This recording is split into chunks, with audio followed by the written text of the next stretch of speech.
Magandang araw mga kaibigan. Bigyan natin ng reaksyon, opinion, itong post, ang balita ngayon. Title, Retired General dinipensahan ang Brave 18 matapos tawaging kargador ng isang senador. Naglabas ng pahayag si Retired Brigadier General Orlando De Leon kasunod ng bansag ni Senator Rapi Tulfo sa grupong Brave 18, ang mga dating sundalo na naglahad ng mga aligasyon kaugnay sa umano'y malawakang anomalya sa flood control projects.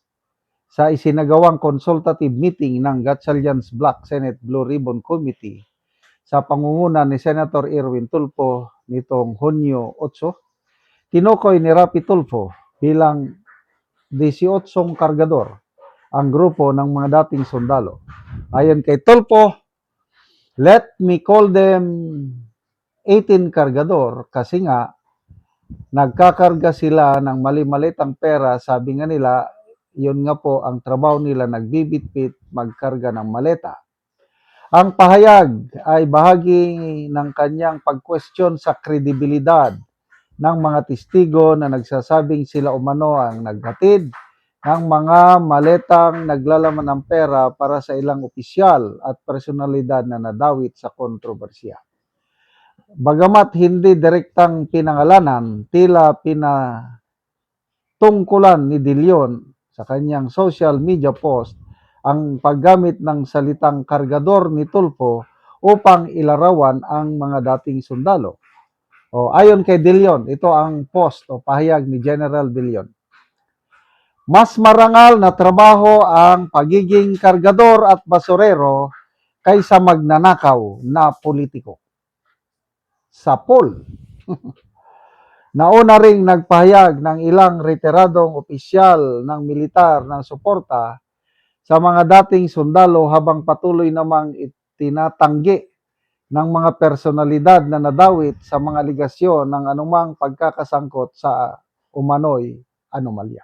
Okay, dito muna ako mag-comment kay General De Leon. Kilala ko ito.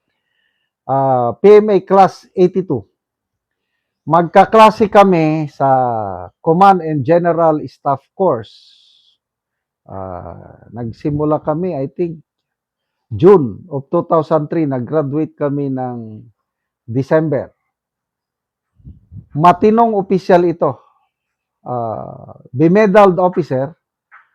Panahon ni Gloria Macapagal Arroyo, nang dahil sa mga anomalya, lumaban itong dalawa sila grupo ni Colonel Ariel Querubin, Marines din ito, yung Medal of Valor awardee. Kasama niya itong si Colonel De Leon. Nilabanan nila ang Gloria Macapagal administration at nakulong. Pareha silang nakulong ni Colonel Ariel Querubin. Kaya kilala ko ito, paninindigan sa tama. Walang kinakatakutan. Salute kay General De Leon, sir. Sabi niya, mas marangal ang maging kargador at basurero kaysa magnanakaw na politiko. Agree. Anong masama kung kargador ka? At least hindi ka nagnakaw. Ito namang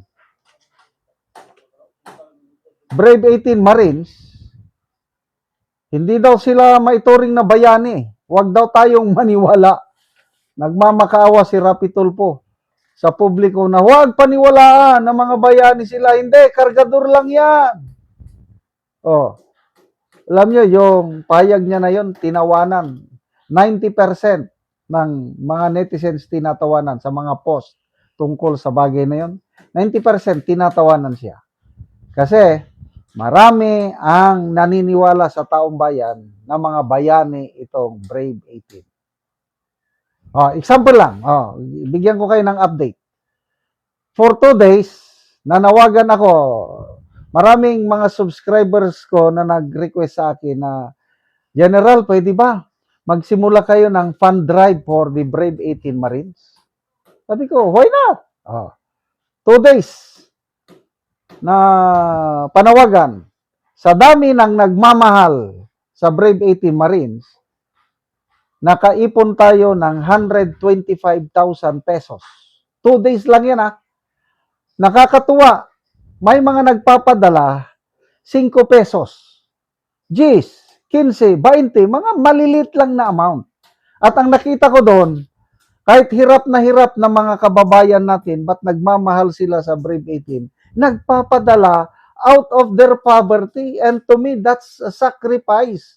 Sa mga naghihirap na kababayan natin, nagpadala maliliit na amount ng pera hanggang naipon.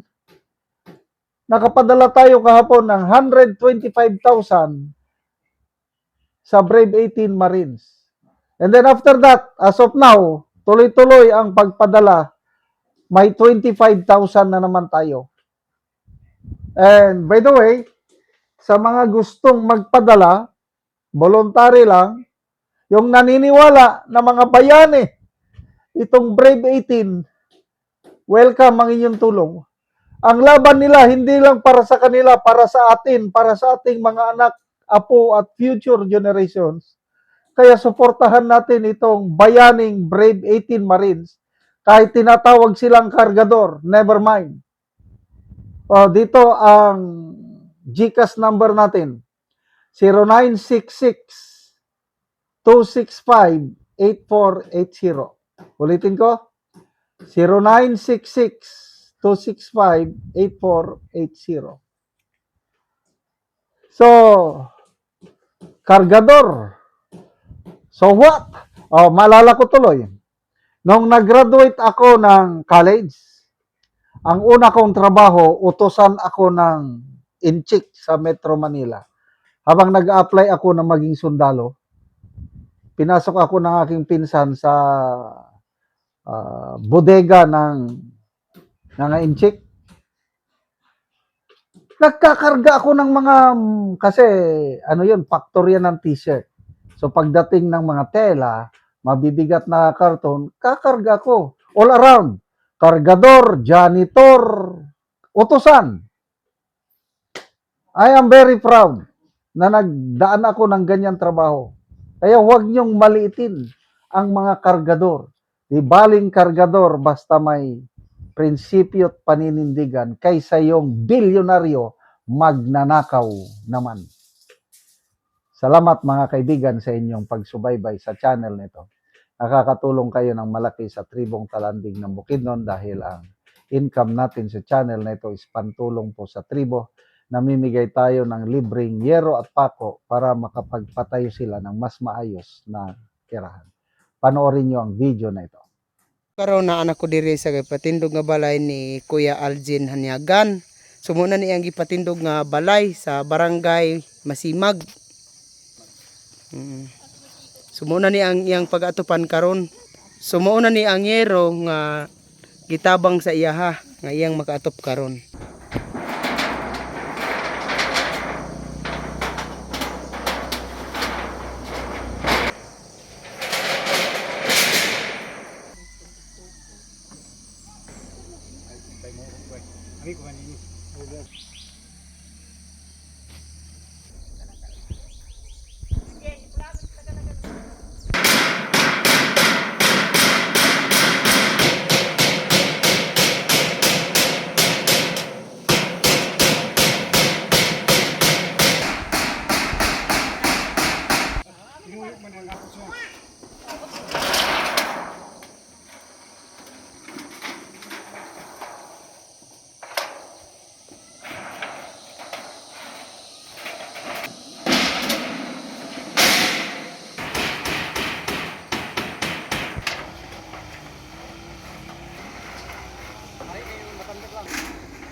Og karon humanagid sa pag-atop ang ginatabang nga yero, so makita gid nato nga nakaatop na gid sila sa ilang gipatindog. May buntag, salamat kayo sa Ginoo unang-una. Kay siya ang naghatag sa tanang butang. Salamat kayo Diyos sa imong gihatag nga tao nga imong gipialan para makatabang sa mga pagpatindog sa among mga balay. Tagaan mi og napulo kasi. Salamat guys sa nag-donate and more power. And God bless katabangan kay dagan pananginan na. So dinhi lang Hanyagan family. Salamat kayo kuya. Apa ko yung mga isuon gani nga kapag inalan og sinyapo para makapatindog og balay. Salamat kayo. Yung hilang. Daghang salamat.